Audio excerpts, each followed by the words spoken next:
그러니까 하나님의 풍성한 영광이 어디서 오냐면 이 엄청나게 많은 풍성한 데서 온다는 거죠. 하나님께서 우리에게 풍성한 은혜를 약속하셨고 이 풍성함을 경험하기 원하는 거거든요. 그래서 우리가 열매를 많이 맺으면 하나님의 영광을 보여드리는 거잖아요. 요한복음 15장 8절에 보면 너희가 열매를 많이 맺으면 내 아버지께서 영광을 받으실 것이요 너희는 내 제자가 되리라. 그래서 영광을 보기 위해서는 사실 지식이 필요한 거죠. 제자들은 예수님이 독생자라는 걸 알았던 거잖아요. 그래서 예수님 보면서 영광스러운 걸 본 거죠. 여러분 우리는 아는 만큼 보게 되어 있습니다. 그래서 우리가 보려면 알아야 되죠. 아는 것만큼 보이잖아요. 아는 것만큼 영광스러움을 보게 되죠. 와, 영광스럽다. What a glorious. God. 하나님이 이제 영광스러워 보는. 우리는 아는 것만큼 아름다움을 느끼게 되는 거죠. 그러니까 우리가 어떤 지식이 풍성해질 때 그 영광의 아름다움도 경험하게 되는 거거든요. 여러분 헬렌 켈러는요 보지 못하고 그리고 듣지 못하고 말하지 못했어요. 근데 그 속에 하나님이 담겨주신 지성이 있었거든요. 설리반이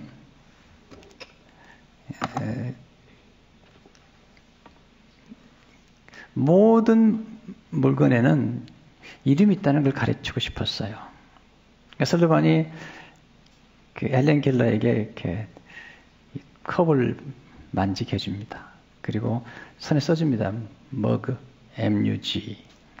그 다음에 손을 집어넣어서 물을 만지게 해주고 water, WATER. 그렇게 하는데 헬렌 켈러가 못 알아보는 거예요. 그 뜻을 모르는 거예요. 어느 날 우물가에 갑니다. 펌프질 해가지고 우물가에서 엄청난 물을 쏟아줍니다. 그리고 물이 흘러넘칩니다. 그때 다시 설리반 선생님이 water, WATER 써줍니다. 그때 헬렌 켈러 가만히 있다가 큰 충격을 받고요. water. 선생님이 써주는 손에 써주는 걸 자기가 흉내를 냅니다. WATER. 그러다가 갑자기 땅에서 흙을 만지면서 선생님이 흙을 보여주면서 이걸 써달라고. 그 다음에 선생님을 터치하면서 당신은 누구냐고 써달라고 얘기를 하는 거죠. 모션을 하는 거죠. 그럼 왜 설리반이 그 컵 위에 물에다가 먹으라고 써주고 물을 만지게 했을 때는 왜 못 알아들었냐는 거예요. 왜 우물가에서 알아들었을까? 그것은 물의 양이라는 거예요.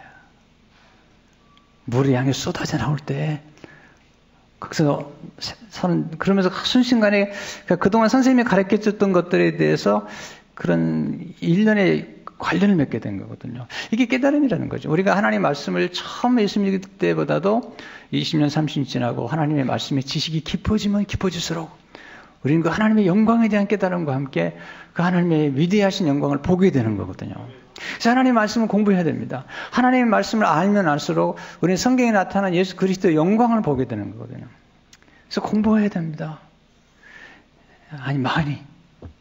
하나님의 말씀을 많이 하면 할수록 어느 순간에 헬렌 켈러가 깨달은 것처럼 목에 손을 넣어서 물을 조금 만져줬을 때는 못 깨달았던 그가 펌프질 해가지고 물이 쏟아져 나올 때 깨달은 것처럼 하나님의 진리의 말씀이나 예수님의 영광도 그런 지식과 받은 은혜와 관계가 있는 거죠. 두 번째 예수님의 영광은 고난의 영광이라는 거죠. 기독교는 고난과 밀접한 관계가 있잖아요. 그리고 24장 40절을 보게 되면 예수님께서 이르시되 이같이 그리스도가 고난을 받고 제3일에 죽은 자 가운데서 살아날 것과 26절을 보게 되면 그리스도가 이런 고난을 받고 자기의 영광에 들어가야 할 것이 아니냐 하시고 여러분 기독교는 고난이 아주 중요합니다. 고난이 없는 영광은 없기 때문이죠. 고난은 환난 의미하죠. 시련, 역경, 고통, 상처, 질병, 실패. 이런 것들이 다 우리의 삶 속의 절망으로 거절당함, 버림받음, 무시당함, 모멸감. 이런 것들이 다 고난에 해당하죠. 예수님이 이걸 다 경험하신 거죠. 경험하신 거죠. 우리는 고난을 싫어하지만 이런 고난이 아니면 영광을 모르는 거예요. 사도 바울은 이 영광을 보면서 우리가 받는 고난과 영광을 비교할 때 우리가 받을 영광에 비한 우리가 경험하는 고난은 아무것도 아니라는 거죠. 왜냐하면 영광이 크기 때문에. 그래서 로마서 8장 18절을 보게 되면 생각하건대 형제의 고난은 장차 우리에게 나타날 영광과 비교할 수 없도다. 고린도서 4장 17절 18절에도 우리가 잠시 받는 환난에 경하는 것이 환난은 가볍다는 거. 환난이 힘든 거지만 영광과 비교할 때는 가볍다는 거. light. 가볍다는 거잖아요. 그것도 순식간 잠시 momentary troubles. 순식간 잠시라는 거. 근데 그 다음에 지극히 크고 영원한 영광에 중한 것을 그 다음에 앞으로 우리가 얻게 될 영광에 대해서 얘기하면서 이것은 outweight라는 말을 썼어요. 이것은 중한 것이 우리에게 놀랍게 이루어진다는 거죠. 그러니까 환난과 영광을 비교할 때 우리가 받는 환난이 고통스럽지만 우리가 이 땅을 떠나서 이 땅을 받는 동안의 환난을 겪으면서 겪는 하나님 나라의 기업을 얻게 될 때 비교해 볼 때 영원한 하나님 나라의 기업에 비하면 우리가 이 땅에 잠시 당하는 고난과 그 고통은 사실은 무게로운 영광에 비하면 너무 가벼운 것이라는 거죠. 그럼 왜 고난이 우리에게 필요한 걸까요? 특별히 우리 믿는 사람들에게 또 예수님마저도 고난을 통해서 순종을 배우셨다고 말씀하셨거든요. 고난의 신비는 고난을 통해서 우리가 거룩해지고 정결케 되는 거예요. 죄를 떠나는 거잖아요. 예수님이 순종하심은 고난을 통해서 배우셨다고 말했어요. 예수님이 하나님의 아들이신데도 이 땅에서 순종함을 고난을 통해서 배웠고요. 우리가 고난을 통해서 우리가 정결해진다는 거죠. 사실 욥은 죄가 없는 사람이었잖아요. 그래도 하나님 고난을 통과하게 하셨죠. 왜? 그 고난을 통해서 그를 빛나게 하기 위해서. 우리에게 감동을 주고 우리의 삶 가운데 this is 드라마. 이것은 정말 드라마라고 얘기하는 것은 다 죽음의 고비나 상실의 고통을 경험한 사람들이 회복됐을 때 경험하는 거잖아요. 그래서 여기 23장 10절을 보게 되면 그는 이렇게 고백하죠. 그러나 내가 가는 길을 그가 아시나니 그가 나를 단련하신 후에는 내가 순금같이 되어 나오리라. 테스트, 리파인이라는 말 썼어요. 중요한 거죠. 그래서 하나님 우리를 연단하셔요. 그래서 우리를 빛나게 하시는 거죠. 여러분 도자기도요. 뜨거운 풀물을 통과해야지 아름답다고 그러잖아요. 똑같은 그릇이 다 그릇이 아니거든요. 그래서 사도 바울은 이 고난에 참여하기를 원했어요. 이 고난 속에 담겨진 펠로십이라고 그러죠. 고난의 펠로십을 하기를 원했어요. 왜냐하면 그것이 주는 영광을 알았기 때문이죠. 그래서 빌립보서 3장 10절에 보면 내가 그리스도와 그 부활의 권능과 그 고난의 참여함을 알고자 하여 그의 죽으심을 본받아. 펠로십인데 그냥 펠로십이 아니고요. 펠로십 가운데 그의 고난을 함께 나누는 펠로십을 얘기하고 있잖아요. 예수님은 죄가 없는 분이심에도 불구하고 고난을 통과하셨다면 예수님께서 고난을 통과하신 이유는 우리를 거룩하게 만드셔서 고난을 통해서 우리를 거룩하게 만드셔서 우리를 빛나게 하겠다는 거죠. 그래서 히브리 13장 12절을 보게 되면 그러므로 예수도 자기 피로써 백성을 거룩하게 하려고 성문 밖에서 고난을 받으셨느니라. 우리가 육체의 죄를 멈추고 그 정결해지는 것은 사실 고난 때문인데 그 과정을 통해서 예수 그리스도의 십자가의 보혈이 우리를 거룩하게 만드는 거죠. 세 번째 예수님의 영광은 깨어짐의 영광이죠. 예수님 십자가에서 깨어지셨거든요. 하나님 예수님을 무섭게 치셨어요. 죄 없으신데. 우리는 이 깨어짐과 깨뜨림의 영광을 알아야 돼요. 기독교의 정수는요. 축복만이 아니에요. 물론 축복이 중요하지만 기독교의 정수는 생명과 희생이라는 거예요. sacrifice. 그 사랑을 통한 영광이거든요. 요한복음 19장 34절의 말씀은 예수님이 깨어지면서 뭐가 나왔는지 그중 한 군인이 창으로 옆구리를 찌르니 곧 피와 물이 나오더라. 예수님이 깨어지셨어요. 거기서 피와 물이 나왔습니다. 근데 이 피와 물이 나와서 뭐 하냐는 거죠. 스가랴 13장 1절에 보면 이게 이렇게 내요. 그날에 죄와 더러움을 씻는 셈이 다윗의 족속과 예루살렘 주민을 위하여 열리리라고 그랬어요. 열리라. 이 열린다는 말이 굉장히 중요한데요. 이게 예수님의 몸에서, 예수님 반석이신데 예수님 몸에서 열린 셈이 전 인류의 죄와 더러움을 씻을 만큼 풍성하다는 거예요. 내가 하나님의 영광을 얘기할 때 풍성함 얘기했잖아요. 이스라엘 백성들이 광야를 이렇게 방황할 때 40년 동안, 근데 그 중에 르비딤이 이르렀을 때 이스라엘 민족들이 물이 없어가지고 하나님을 원망하고 모세를 원망합니다.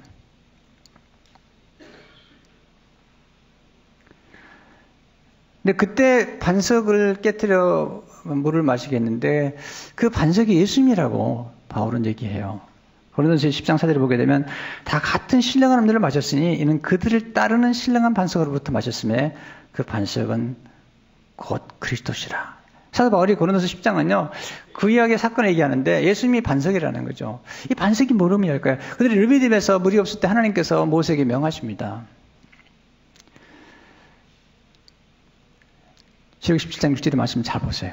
굉장히 중요한 말씀이에요. 저는 이 말씀이 너무 내 생애에 놀라운 도전을 줬어요. 내가 호렙산에 있는 그 반석 위, 거기서 내 앞에 서리니.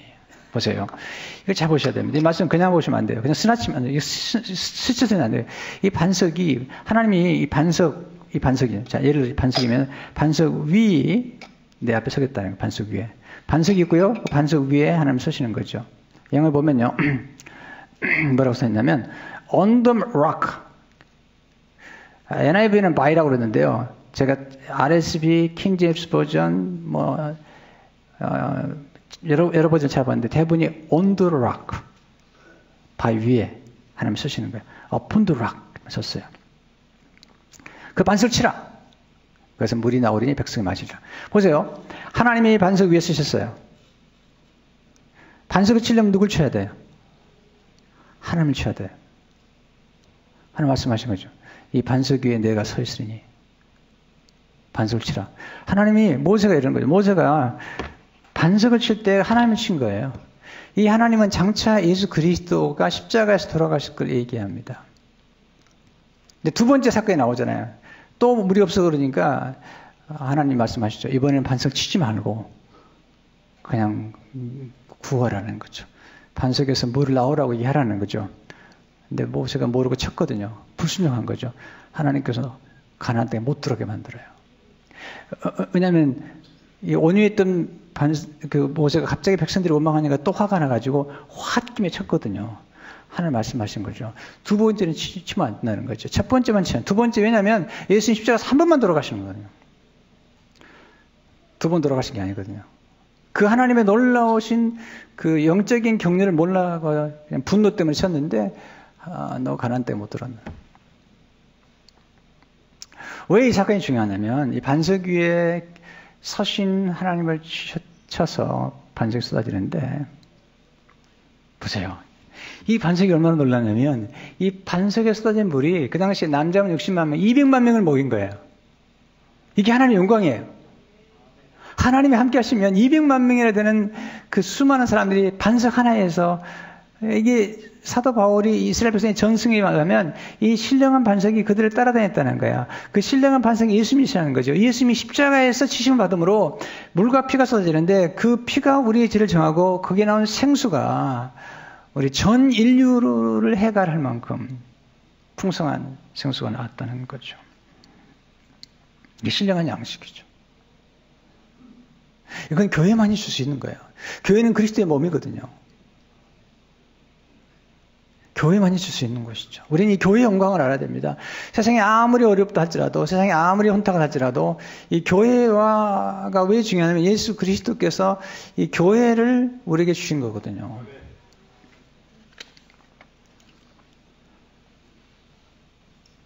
여러분, 이 깨어짐이라는 게 왜 중요하냐면요. 제가 이 비유를 자주 쓰는데요. 생명이 태어나려면요, 반드시 깨어져야 됩니다. 어머니의 자궁이 깨어져야 되는데 깨어진 그곳에서 피가 나오고 물이 나옵니다. 굉장히 중요한데 예수님 몸에서 보세요. 예수님 몸에서 피와 물이 나왔거든요. 왜 예수님께서 말씀하신 내가 온 것은 양으로 생명을 얻게 하겠다는 거예요. 생명이 태어나게 하겠다는 거죠. 그 생명 어디서 나오느냐? 예수님께서 깨어질 때 생명이 나오는데 그때 쏟아진 게 물과 피거든요. 자, 여기서 성경학자들은 이렇게 비유를 합니다. 이것은 영적인 비유인데 이것은 메타포지만 굉장히 중요한 메타포죠. 하나님의 첫 번째 아담이 지은 죄를 마지막 아담인 예수님께서 오셔서 해결했다는 거죠. 근데 첫 번째 아담에게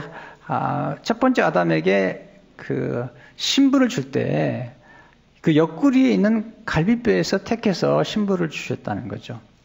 신약에서 마지막 아담 예수님이 십자가 돌아가시면서 그 옆구리에서 하나님께서 한 신부를 우리에게 주셨는데 그 신부가 교회라는 거예요.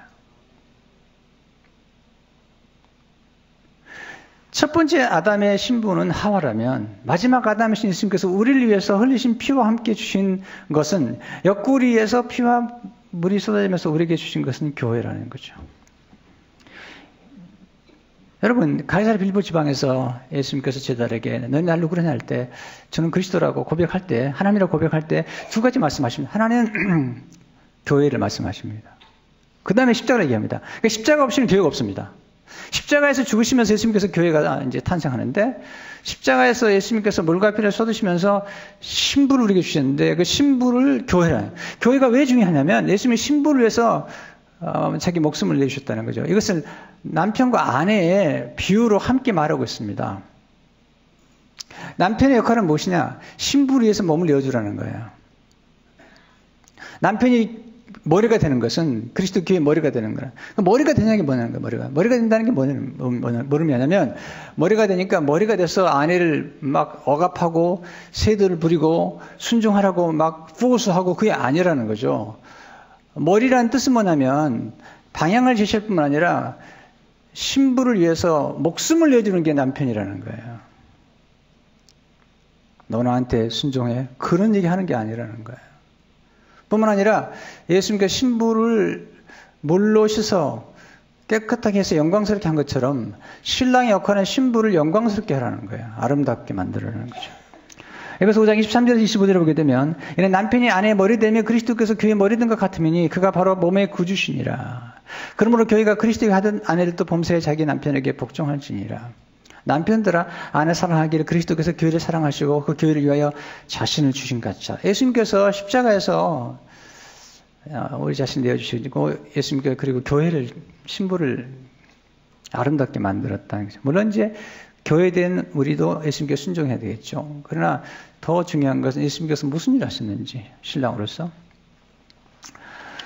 예수님의 관심은 교회가 예수님을 통해서 영광스럽게 되는 거죠. 에베소 5장 26절 보게 되면 이는 곧 물로 씻어 말씀으로 깨끗하게 하사 거룩하게 하시고 자기 앞에 영광스러운 교회를 세우사 티나 주름 잡힌 것이나 이런 것들 없이 거룩하고 흠이 없게 하려 하심이라. 예수님의 영광, 신랑의 영광은 신부가 영광스럽게 되는 거죠. 자, 그러니까 남편들이요, 아내들을 영광스럽게 만들라는 거야.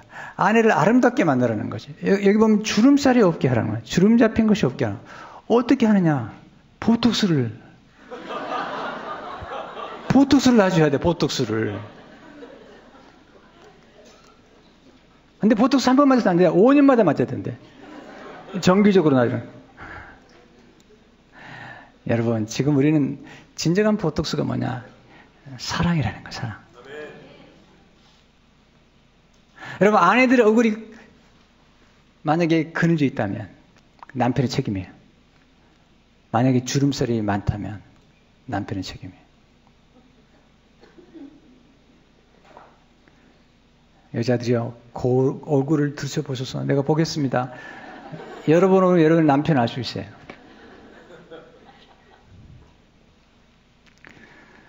여러분, 예수님이 깨어지심으로 교회를 주셨어요. 저는 교회의 영광을 보는 거죠. 정말 저는 교회를 정말 사랑하고요. 너무 정말 교회를 정말 귀히 여깁니다. 우리가 성전을 세우는 것도 그런 교회를 사랑하는 심볼이죠, 심볼. 그것은 하나의 token of appreciation. 하나님의 놀라운 사랑, 교회를 주신, 그리스도의 몸된 교회를 주시고, 교회를 영화롭게 만드신 그 하나님의 사랑의 토큰으로 우리가 하는 거죠. 심볼릭하게. 제가 예수님 영광을 보고, 교회 영광을 본 이후로는요, 세상에 다른 영광이 없어요. 내 주님이 십자가에서 깨어지심으로 그 풍성한 어떤 죄인도 아무리 죄가 많아도 감당하지 못할 예수님의 보혈이 없어요. 여러분, 반석이 깨어짐으로 200만 명이 먹였다면 예수님 십자가에서 깨어진 그 피와 그 생수는 천 인류, 아니 앞으로 태어날 모든 사람들의 죄와 허물까지 다 용서할 수 있는 은혜인 거죠. 저는 교회가 풍성한 걸 좋아합니다. 은혜가 풍성하고 또 사랑과 능력도 풍성할 뿐만 아니라 모든 면에 풍성한 걸 좋아해요. 왜냐하면 하나님이 그런 영광을 우리에게 드러내 주시기 때문이잖아요. 여러분, 예수님 영광은 사랑의 영광이죠. 사랑. 내적인 영광 중 하나가 사랑이라는 성품이라는 거죠. 여러분, 세상에서 가장 아름다운 모습은 사랑하는 모습이잖아요. 사랑하는 모습.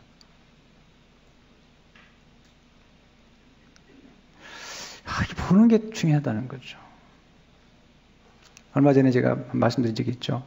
하루 지나가는데 한 남편이 아내를 붙잡고 하는데 아내가 핸디캡이에요. 다리를 많이 절었어요. 많이 절었어요. 근데 남편이 전혀 부끄러워하지 않았어요. 아내를 붙잡고 가는 그 걸음걸음이 얼마나 아름다웠는지 몰라죠. 그건 사랑의 아름다움이죠.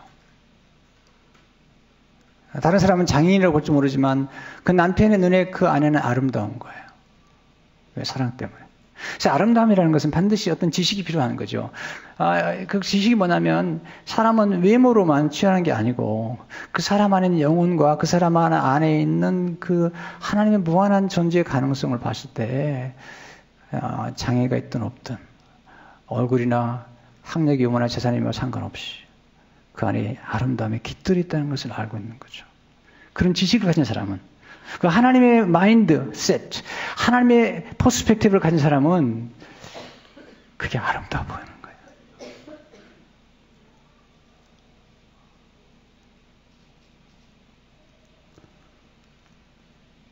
거예요. 유영만 교수님께서 아름다움이 어디서 오느냐, 아름다움은 알에 있다.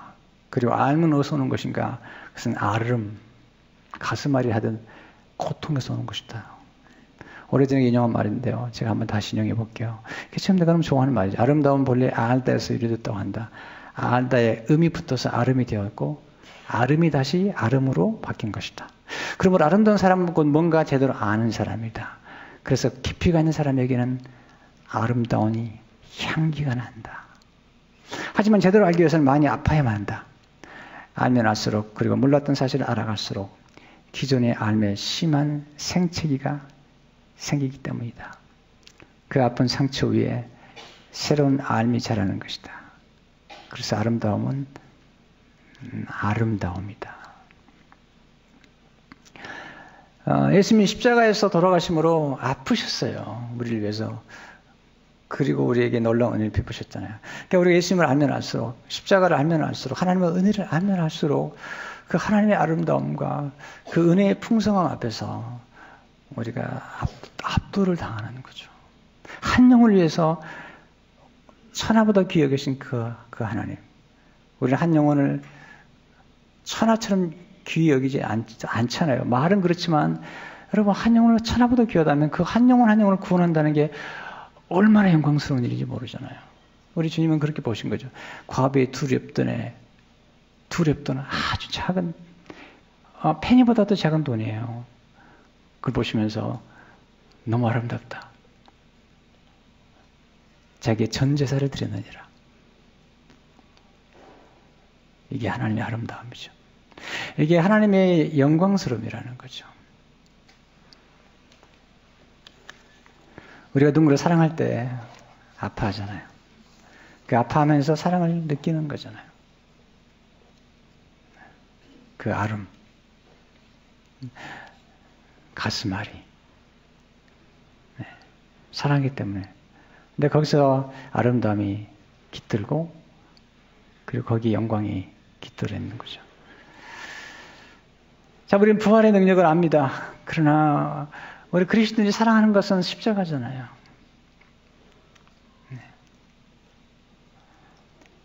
사도 바울은 우리가 환난 중에도 기뻐한다는 거예요. 왜냐하면 영광을 바라보기 때문에.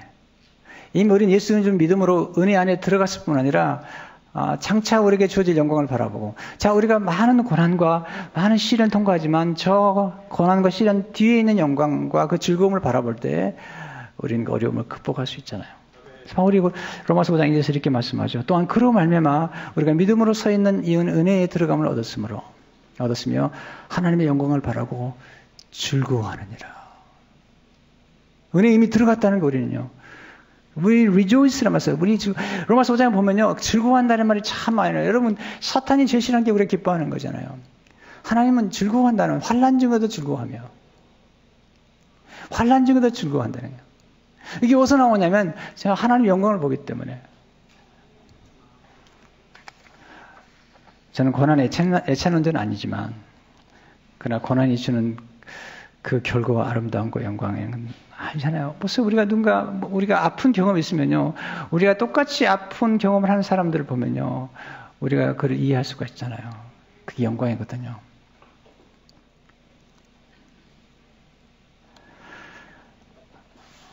어제도 한 목사님, 은퇴하신 목사님인데 이제 생애 마지막에 완주자의 노래라는 책을 쓰셨어요. 자기 생애를 돌이켜보면서 쓴 회고록인데, 저도 좀 잘 완주하고 싶은 마음으로 책을 보았는데, 이분이 한 번은 암에 걸려가지고 수술했는데, 어떤 분이 와가지고 그러더래요. 껌을 던져주면서 인생 다 그런 거야. 너무 큰 상처가 됐다는 거예요.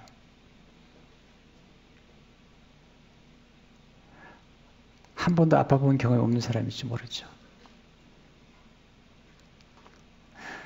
그 목사님이 나중에 어떤 목사님이 일찍 자녀를 잃었을 때 찾아가서 아무 얘기도 하지 않았대요.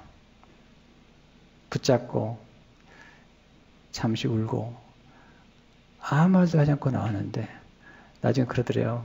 목사님 오셔가지고 한마디도 하지 않고 손만 잡아준 게 큰 위로가 됐다고. 본인이 그걸 경험했기 때문에. 우리가 고난을 당한 사람들을 함부로 얘기하지 말자고요. 그래서 왜 고통이 삶이 되냐면, 하나님 그런 고난을 통해서 우리를 영광스럽게 함으로써 다른 사람들의 고통에 담긴 그 심지로운 하나님의 뜻과 함께 그 올바로 이루어할 수 있도록 도와주는 거죠. 이건 고난 주간이거든요. 성경을 좀 읽으시고요. 아는 것만큼 보입니다. 내가 경험하는 것만큼 알게 되고 보이게 됩니다. 성경 말씀을 깊이 묵상할수록 하나님의 십자가에 담긴 영광과 그 풍성함과 부유로움과 그 십자가에 흘리신 피가 우리에게 주는 그 효력과 그 유익과 그 축복을 알게 됩니다. 그리스도의 놀라운 영광이 여러분에게 함께 하시기를 축원합니다.